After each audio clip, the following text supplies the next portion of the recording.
조삼모사라는 말을 들어보셨지요? 직역하자면 아침에 셋, 저녁에 넷이라는 이런 뜻인데 고사의 바탕을 두고 있는 성어입니다. 배경 이야기가 있다는 거죠. 송나라의 저공이 원숭이들에게 도토리를 나누어주면서 이렇게 이야기했습니다. 내가 너희들에게 아침에 3개 주고 저녁에 4개 줄게 라고 했더니 원숭이들이 화를 낸 겁니다. 그렇게는 못하겠다는 거죠. 그래서 이 저공이 그러면 아침에 4개 저녁에 3개 줄게 했더니 원숭이들이 와 좋아 그러고 했다는 겁니다. 중고교 시절 이 조삼모사의 뜻을 이렇게 암기를 했습니다. 거짓된 방법으로 남을 속이고 우롱하는 말장난 또는 굉장히 어리석은 사람을 지칭할 때 하는 말 이런 거였습니다. 그렇죠. 3 더하기 4나 4 더하기 3이나 합은 똑같이 7인데 그런데 앞부분에 큰 걸 얘기했다고 그걸 좋다고 받는 이런 어리석음이다. 그렇게 이해했던 거죠. 그런데 세월을 더 살고 그냥 전해오는 이야기가 아니라 이 고전을 읽다 보니 생각이 달라지기 시작했습니다. 아, 장자가 이야기했던 고사가 내가 알고 있던 그런 뜻이 아니구나 이렇게 생각이 들었습니다. 특별히 2가지인데요. 첫 번째로 원숭이는 어리석은 게 아니라 굉장히 스마트한 대상이었습니다. 경제적인 입장으로 한번 원숭이들의 결정을 되돌아보겠습니다. 현대시대에 자산을 평가하는 데 있어서 얼마만한 자산을 갖고 있느냐도 중요하지만 그걸 얼마 동안 보유하고 있느냐 시간이 굉장히 중요합니다. 그래서 우리 시간이 돈이라는 속담이 있죠. 한번 더 예를 한번 들어보겠습니다. 여러분들께서 어떤 회사에 들어가기 위해서 계약서를 체결할 때에 연봉 협상을 합니다. 연봉 협상을 하고 계약금을 얼마 받겠다는데 우리 각자한테 회사가 너 100억 계약금을 줄게 라고 얘기합니다. 그런데 지금 당장 말고 1년 뒤에 줄게. 자, 지금 하는 걸 받기를 원하느냐 아니면 1년 뒤에 받기를 원하느냐 이럴 때에 자, 지금 받으나 1년 뒤에 받으나 100억이라는 건 똑같습니다. 그런데 이거 똑같은 겁니까? 아닙니다. 다릅니다. 100억을 먼저 받으면은 그만큼 1년 동안 이 100억을 가지고 여기저기에 투자해가지고 얻을 수 있는 기회가 있습니다. 그래서 자산이 엄청 늘어나게 된다는 거죠. 그런데 똑같은 100억이지만 1년 뒤에 받으면 그 기회를 상실하고 마는 거죠. 먼저 받으나 뒤에 받으나 7이라는 숫자는 똑같습니다. 그러나 먼저 받음으로써 더 기회를 얻게 된다는 것을 원숭이들이 알았다는 겁니다. 그래서 그들이 기뻐했다는 겁니다. 에이 설마 이렇게 생각하시지 말고 그럴 수도 있겠다라고 생각하시면 자 이런 해석도 가능하다는 거지요. 새롭게 깨달은 이 조삼모사의 2번째 의미이자 오늘 본문과 관계되는 것입니다. 그것은 소통입니다. 이를 좀 더 자세히 이해하기 위해서는 장자의 재물론에 나와 있는 본래의 이야기에 우리가 조금 더 접근해 볼 필요가 있습니다. 원숭이를 길렀던 사람의 이름이 저공입니다. 그런데 제가 볼 때에 이 저공은 본래 그 사람의 이름이 아니었을 가능성이 많습니다. 왜냐하면 저공이라고 할 때 저자가 원숭이 저자이거든요. 돼지 저자하고 비슷합니다. 근데 이 원숭이 저자를 붙였다는 걸 볼 때에 아마 이 사람이 원숭이를 좋아하고 원숭이를 기르니까 원숭이 기르는 할아버지라는 뜻에서 공자를 붙여서 저공이라고 아마 그렇게 불렀을 가능성이 많습니다. 실제 조삼모사 이야기에 보면 이 사람이 남들보다도 원숭이를 너무너무 좋아했다고 합니다. 그래서 한두 마리 기르다가 또 더 사서 더 기르다가 이러면서 원숭이가 엄청 늘어나게 된 거죠. 그런데 원숭이가 늘어나나 보니까 이 원숭이 양식을 주기가 벅차졌습니다. 경제 사정도 나아지면 되는데 그게 안 된다는 거죠. 더 이상 버티기가 어렵다라고 생각되었던 그때 이 사람은 특단의 조치를 취하게 됩니다. 아, 이렇게 하다가는 우리가 안 되겠다. 왜냐하면은 그는 지금까지 원숭이를 좋아해서 어떻게 했냐면은 가족들이 먹을 양식도 퍼가와 가지고 원숭이들한테 줄 정도였거든요. 그러니까 더 이상 감당이 안 된다는 거죠. 그래서 원숭이들을 모아놓고 이야기를 했습니다. 야, 얘들아, 내가 이렇게 경제가 힘들다. 그러니까 앞으로 너희들에게 내가 하루에 딱 도토리 7개를 정해서 줄 수밖에 없다. 아침에 3개, 저녁에 4개 줄게. 자기 사정을 얘기하고 했더니 이 원숭이들이 그렇게 못하겠다. 그랬던 겁니다. 화를 냈다는 겁니다. 그러자 이 사람이 그러면 내가 아침에 4개 하고 저녁에 3개 줄게. 이랬더니 원숭이들이 박수를 쳤다는 겁니다. 왜 박수를 쳤느냐? 앞부분에 말씀드렸죠? 예, 스마트했다는 겁니다. 원숭이가. 자, 여기에 소통이라는 중요한 키워드가 있습니다. 우선 저공은 원숭이 숫자가 많아지자 그걸 그냥 팔아 헤치고 하는 그렇게 해결하려고 그랬던 것이 아니라 어떻게 하든지 함께 가기를 원했다는 거죠. 그래서 자기의 사정을 이야기하고 그들에게 이렇게 할 수밖에 없는 이유에 대해서 말을 했다는 겁니다. 이후에 원숭이들의 의견에 귀를 기울이면서 계속 제안하면서 합의점을 찾아갔다는 겁니다. 그래서 내가 일방적으로 이렇게 할게라고 한 게 아니라 그들의 이야기를 들으면서 그들의 의견을 반영해서 합의점을 도출했다는 겁니다. 만약에 원숭이들이 아침에 4개, 저녁에 3개 줄게라는 이 말도 반대했다면 그는 다시 또 제안을 하면서 원숭이들이 원하는 바대로 그렇게 해갔을지도 모릅니다. 아니, 그렇게 해갔을 겁니다. 비록 자신이 키우는 동물이지만 저공이라는 이 사람은 그 동물들과 소통하면서 그들이 원하는 것에 귀를 기울였다는 겁니다. 그리고 어떻게든지 해결하려고 했다는 거죠. 자, 그렇다면 장자는 왜 이 원숭이 키우는 사람의 이야기를 그의 책 장자에 실었을까요? 왜 이런 이야기를 그 안에다 넣었을까요? 이유가 뭘까요? 아마도 직언이나 정언을 하기에는 그 사회 분위기가 그걸 용납지 않았을지도 모릅니다. 그래서 마치 이솝 우화처럼 이렇게 빙 돌려서 하는 이런 이야기를 거기에 넣었을 겁니다. 풍자지요. 그가 살았던 세상에 그 속에서 노나라의 임금은 누군가가 그에게 하는 이야기를 그렇게 받아들이지 못할 정도의 그런 속 좁은 사람이었을지도 모릅니다. 그래서 임금은 내가 임금이다라고 하면서 손바닥에 왕자 새겨가지고 다들 따르라, 짐이 황제다 이러면서 아마 강압적으로 그렇게 살았을지 모릅니다. 그래서 장자는 원숭이 키우는 사람의 이야기를 거기다 넣어서 봐라, 동물들의 이야기도 들으면서 함께 소통하는 이런 사회, 이런 국가가 되어야 된다는 이야기를 하고 있었을지 모릅니다. 오늘 본문에는 장자가 말한 이런 소통뿐 아니라 인류의 가장 근본적인 이 불통의 문제가 어떻게 소통으로 해결되는지 그 이야기를 싣고 있습니다. 그것은 바로 오순절 성령 강림 사건입니다. 모세가 시내산에서 하나님의 율법인 그 십계명 2돌판을 받을 때에 어떤 현상이 그 가운데 일어났냐면은 쫙 안개가 그 시내산을 그 구름 같은 안개가 쭉 둘러싸면서 그 안에 빛으로 소리로 굉장한 소리로 하나님 임재가 그 가운데 있었습니다. 나팔 소리, 우레, 번개, 연기가 자욱했습니다. 오순절에 이것처럼 하늘로부터 급하고 강한 바람이 그 소리가 나면서 불의 혀 같은 것이 각 사람 위에 임했다라고 합니다.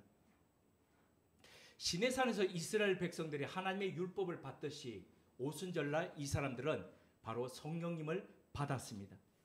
그리고 방언을 말했습니다. 여기서 방언이라고 하는 것은 신약 성경에 얘기하는 보편적인 방언하고 좀 다른데요. 신약 성경에는 두 가지 종류의 방언이 나옵니다. 하나는 바로 오늘 본문 말씀에 있는 다른 나라의 언어입니다. 그래서 여기는 15개국의 언어를 제자들이 얘기했다고 이야기하죠. 그런데 보편적으로 나와 있는 신약 성경에 나와 있는 고린도전서 12장부터 14장까지 나와 있는 언어는 천사의 말입니다. 그래서 고린도전서 13장 1절에 보면 내가 천사의 말을 할지라도 할 때의 그 언어. 그래서 이 언어는 방언을 할 때에 사람들 앞에서 그 당시 초대 교회에서는 통역의 은사를 받은 사람들이 그걸 통역을 했습니다. 요즘도 이 은사를 받은 사람들은 한 사람은 방언으로 하고 한 사람은 통역하고 하는 이런 일들이 있죠.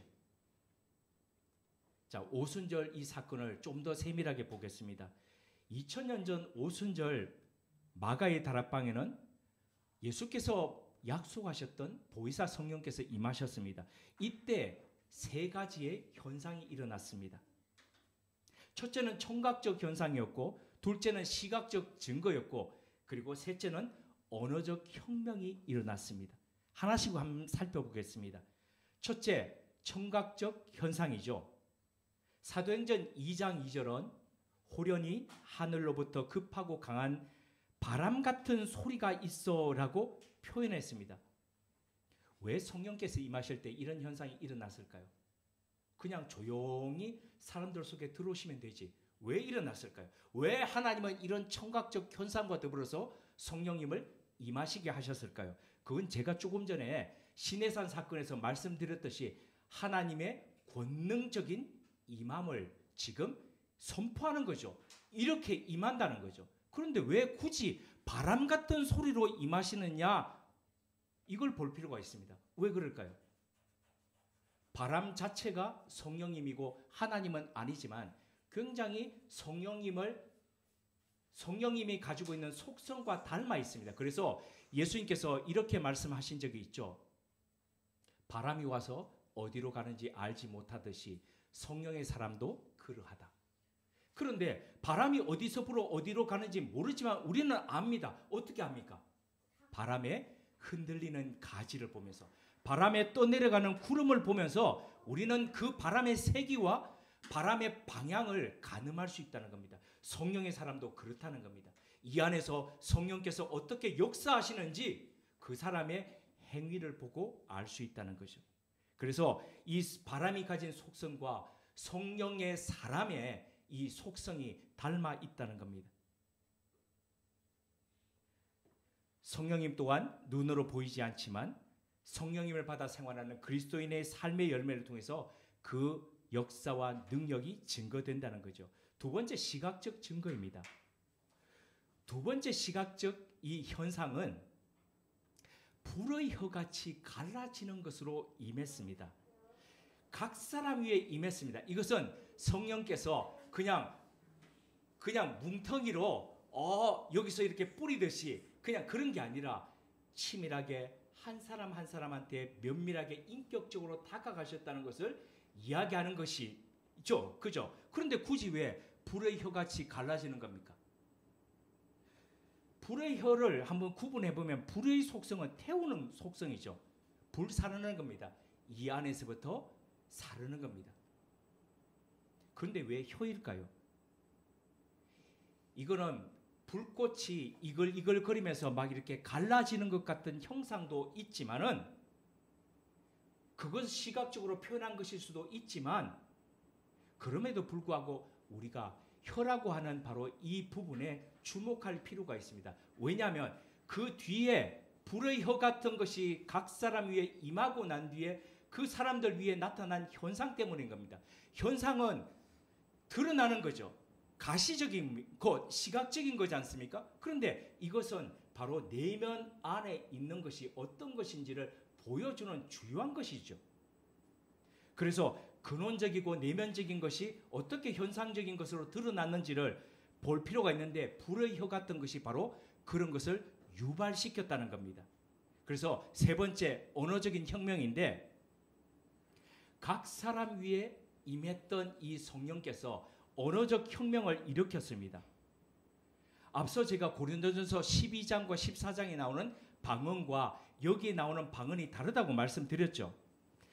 자, 이런 혁명이 우리 이해하기 위해서는 창세기 11장에 있는 바벨탑 사건을 같이 생각해 볼 필요가 있습니다. 바벨이라는 뜻이 섞다는 뜻입니다. 그냥 짬뽕시켰다는 겁니다. 혼합시켰다는 이 뜻이 바로 바벨인데, 인간이 자기의 이름을 걸고 흩어짐을 면하겠다는 바로 그럴듯한 이유를 들어 탑을 쌓아서 감히 하늘에 닿게 하겠다. 그건 하나님에게 도전하겠다는 의미입니다. 그렇게 하겠다는 의미로 바벨탑을 쌓아갔습니다. 인간의 오만과 탐욕의 상징이 바로 바벨탑이었죠. 이 일에 하나님께서 심판하시고자 인간의 언어를 쪼개셨습니다. 나누셨습니다. 서로 소통했던 공동체의 언어가 분열되었습니다. 조각조각 나서 혼란을 가중시켰습니다. 말을 하면 할수록 혼란이 일어났습니다. 말을 하면 할수록 불통이 일어났습니다. 말은 우리가 소통하기 위해서 하는 거지 않습니까? 그런데 하면 할수록 불통이 된다는 겁니다. 마음을 전달할 수 없습니다. 상대방의 생각을 알 수가 없습니다. 더 이상 말이, 언어가 그 자체로서의 기능을 할 수가 없는 상실의 단계에 이르고 말았습니다. 같은 언어를 가지고 있던 사람들이 끼리끼리 모일 수밖에 없었습니다. 흩어질 수밖에 없었습니다. 이것이 바로 바벨탑 사건, 언어가 쪼개지고 바로 상호 불통하게 된 사건입니다. 그러므로 바벨탑 사건은 인간의 탐욕과 오만에 관한 이야기임과 동시에 한 언어를 인간이 갖게 될 때에 얼마나 크고 다이나믹한 일이 인간 사회 속에, 공동체 속에 일어날 수 있는지를 보여주는 바로 그 사건이라는 겁니다. 바로 하나의 언어 속에 능력이 있다는 거죠. 하나의 언어와 말을 사용함으로써 말하는 사람과 듣는 사람이 상호 왜곡과 오해가 없이 사는 사회, 그런 세상, 인간이 회복해야 할 원형이 바로 이런 것이라는 것을 보여주는 것이 바벨탑 사건입니다. 언어의 분열은 단순한 말의 쪼개짐이 아니라 관계의 분열을 의미합니다. 이것을 해결하기 위해서 성령께서 불의 혀 모습으로 임재하셔서 사람들 위에 임하셨다는 겁니다. 그래서 성령 받았다라고 얘기하면서 말은 옛날과 똑같이 그렇게 분열하고 이간질하고 하는 그런 사람들이 있다면 이 사람은 절대 성령의 사람이 아니라는 겁니다.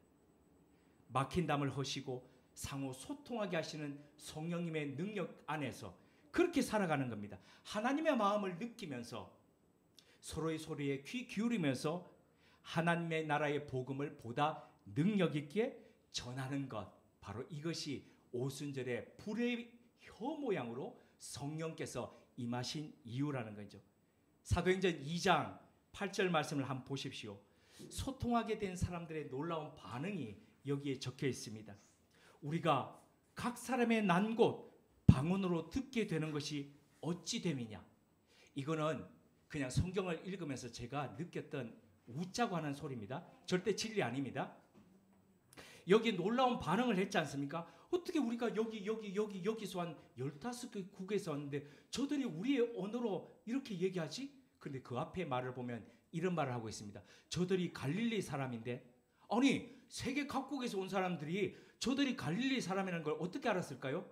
저 이거 보면서 굉장히 저 혼자 웃었습니다. 말은 그렇게 하는데 인토네이션은 안 바뀐다는 겁니다. 그래서 스위스에서 오랫동안 사는 그 프랑스 지역의 교민분이, 로잔에서 사시는 분이 있었는데, 이분이 이 말씀을 하시는데 자신의 얘기를 들려주시는 겁니다. 가다가 폴리스에 걸렸는데 폴리스가 너 전조등이 이렇게 나왔으니까 이거 고치라 앞으로, 그러고 보내줬다는 겁니다. 그래서 이분이 가면서 폴리스한테 이렇게 얘기했다는 겁니다. 맥시. 그래서 저도 비슷하게 그렇게 하거든요. 그래서 언어는 했는데 갈릴리 인토네이션은 안 바뀌었구나. 저 혼자 그러면서 많이 웃어. 이거 진리는 아닙니다. 네. 자, 성령의 임재와 충만을 말할 때에 보통 비교하는 것이 있습니다. 그것은 성령 충만하고 성령 임재하고 술 취한 거하고 비슷하다는 겁니다. 자, 대략 한 8가지가 비슷한데요. 첫째, 말이 많아집니다. 둘째, 노래를 합니다. 시도 때도 없이 노래를 합니다. 셋째, 다른 사람에게 끈질기게 권합니다. 이거 하면 잡숴봐, 잡숴봐. 넷째, 아니 갑자기 막 웁니다. 다섯째, 용감해집니다. 평소에는 그렇게 소심하던 사람이 얼마나 용감해지는지, 웃는 분들은 혹시 그런 경험 있는 건 아니죠. 자, 그 다음 여섯째, 지배당합니다. 그리고 일곱 번째, 이 사람이 중독됩니다. 거기에. 여덟 번째, 냄새를 풍깁니다. 그래서 나 안 마셨어 그런데도 보면 이 안에서 다음 날에 꺽하면 다 나옵니다. 그죠? 돌아가신 제 큰아버지나 그 성격을 꼭 빼닮은 제 사촌형은 둘 다 과묵합니다. 전형적인 어떤 지방 남자들처럼 그렇습니다. 말이 별로 없습니다. 그 가만히 가가지고 있으면 할 말이 없이 그냥 멀뚱멀뚱 있습니다. 근데 알코올만 들어가면 달라집니다. 얼마나 기분을 좋아하시는지 돌아가신 제 큰아버지는 경호야 그러시면서 돈 그 당시에 어릴 때 1,000원짜리를 이렇게 지폐를 주시면서 그러셨습니다. 사촌형도 요즘 술을 한잔 하고 나면은 밤에 전화 와가지고 1시간을 얘기합니다. 참 이런 사람이었나 싶을 정도로 다정합니다. 어릴 때부터 지금까지 술을 가까이 하지 않는 저는 술이라는 것을 술 취하면은 어떻게 되는지 체험적으로는 모르지만 주변 사람들을 겪어본 경험적으로는 압니다. 아, 이렇구나. 그리스도인이 성령 충만하고 성령님과 더불어서 살아가는 모습과 비슷합니다. 특별히 말을 많이 하고 대화를 하려 합니다. 마음의 벽을 넘어서 소통하려 합니다. 내가 그런 게 아니고 내가 니를 어떻게 하고 뭐 이러면서 굉장히 얘기합니다. 하지만 분명히 다른 것도 있습니다. 술에 취한 사람은 가면 갈수록 내면이 피폐해 가지만 성령님의 사람은 가면 갈수록 성령의 열매로 인해서 더 풍성한 삶을 살아갑니다. 자신뿐 아니라 주변의 사람을 진리로 인도합니다. 소통의 삶을 살면서 바벨이라는 인류의 비극을 치유하면서 새로운 소통을 이루는 치유의 삶을 살게 됩니다. 우리 삶에는 어떤 소통의 열매가 맺히고 있습니까? 사랑하는 사람들과 주변 사람들과 어떻게 막힌 담이 헐어지면서 그 삶을 2024년도에는 살아가고 계십니까? 자, 소통 능력을 상실한 개인이나 사회는 건강하지 못하지요. 사람이 살다 보면 건강할 때도 있고 또 아플 때도 있습니다. 근데 나는 항상 감기 한 번 안 걸린다. 수년째 감기 한 번 안 걸린다는 사람들이 특별히 더 조심해야 됩니다. 왜냐하면 갑자기 어떤 병에 톡 걸려가지고 심각하게 될 수도 있기 때문에 늘 나는 섰다라고 생각하는 사람들마다 넘어질까 조심해야 되는 것이 있습니다. 아프지 않고 지내면 좋겠지만 삶이 그렇지 않죠. 중요한 것은 회복 탄력성입니다. 아픔을 딛고 원상을 빨리 회복할 수 있는 그런 면역력을 갖추는 것이 우리 안에 중요하죠. 개인도 사회도 공동체도 그러합니다. 관계를 상호 건강하게 하는 것이 바로 소통이고 그리고 언어가 같고 의미가 전달되고 통하면 회복이 일어납니다. 반면 소통 능력을 상실한 사회는 개인은 분열이 옵니다. 쪼개지죠. 지금 우리 사회가 그러하고 교회가 그러합니다. 문제는 공동체라는 뜻이 운명을 같이 한다는 거죠. 그래서 저 사람이 망하면 나도 같이 망해지는 게 그게 바로 공동체입니다. 그래서 그의 실패, 그의 넘어짐이 우리까지도 같이 가는 것, 그것이 그 위협성이 있는 거죠. 소통은 서로의 언어를 사용하면서 같은 지향점을 바라보면서 가는 것에서 시작됩니다. 이 하나의 언어가 나의 언어여야 된다는 것을 내려놓는 겁니다. 이 독단을 내려놓을 때에 비로소 조금씩 실현되는 것이죠. 이렇게 되기 위해서는 이미 쌓아 올렸던 바벨탑을 더 높고 더 견고하게 쌓기 위한 낡고 쇠락한 가치를 내려놓아야 됩니다. 상대방의 입을 틀어막음으로써 다른 소리가 나오지 않고, 그래서 비로소 소통하는 사회가 된다는 이런 흉물스러운 언어의 권력을 버려야 합니다. 자신만의 언어를 고집하면서 상대를 질시하고 배제하는 데서 돌아서야 되죠. 언어는 권력을 위장하고 상대방을 굴복시키기 위한 그런 도구가 아닙니다. 진실의 표현과 그리고 공유를 위한 통로입니다. 이제 힘과 권력의 증표가 된 이 혼돈의 말을 내려놓고 이 반복 생산한 것을 멈춰야 됩니다. 공정과 상식이라는 위선과 독선의 말을 버리고 모두를 위한 하나의 언어를 향해서 나의 언어를 내려놓고 그와 더불어서 합의점을 찾아가는 이런 일들이 시작되어야 됩니다. 그래야 민족의 미래가 있습니다. 이 사회가 다시 일어설 수가 있습니다. 우리가 고백하는, 오늘도 예배 가운데 고백했던 사도신경 중에 거룩한 공교회와 성도가 서로 교통하는 것과 이런 표현이 있죠. 여기서 서로 교통하는 것과 우리말은 이렇게 쭉쭉 몇몇 구절로 되어 있는데, 라틴어 원문은 꼬미니오 쌍토룸입니다. 꼬미니오라는 게 꼬미니움 이런 데 우리 꼬민 했죠.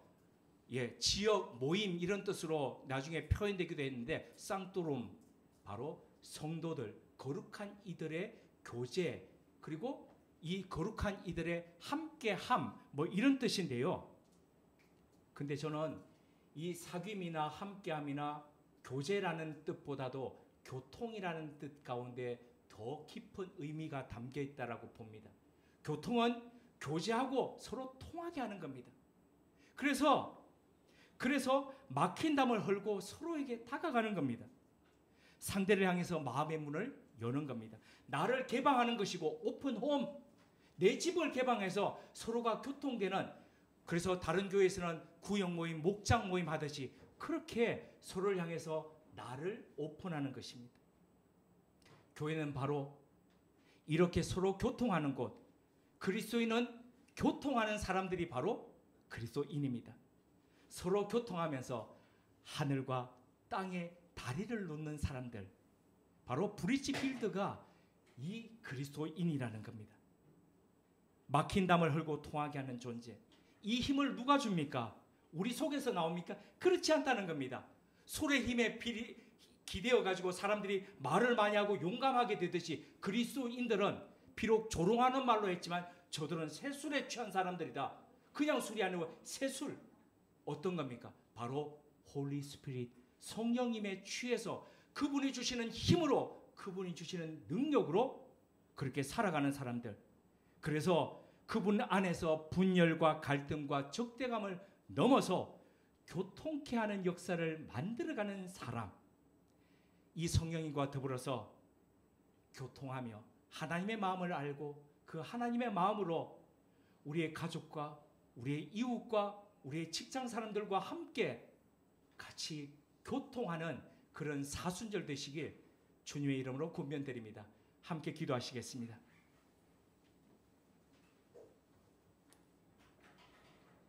이제는 전에 멀리 있던 너희가 그리스도 예수 안에서 그리스도의 피로 가까워졌느니라.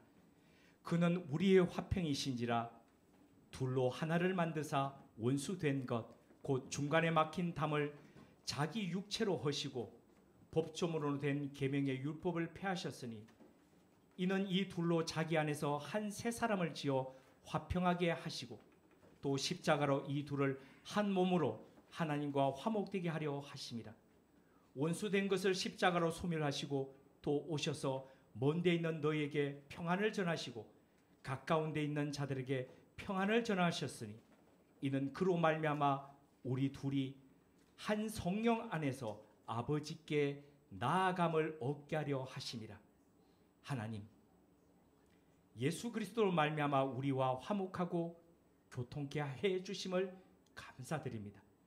우리도 보내주신 성령님으로 인해 막힌 담을 헐고 교통케 하고 화목케 하는 그리스도인으로 살게 하옵소서.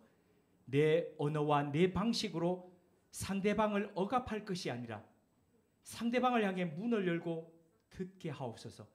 그들의 언어로 소통하는 꼬뮤니오 쌍토룸 되게 하옵소서. 예수님의 이름으로 기도드립니다. 아멘.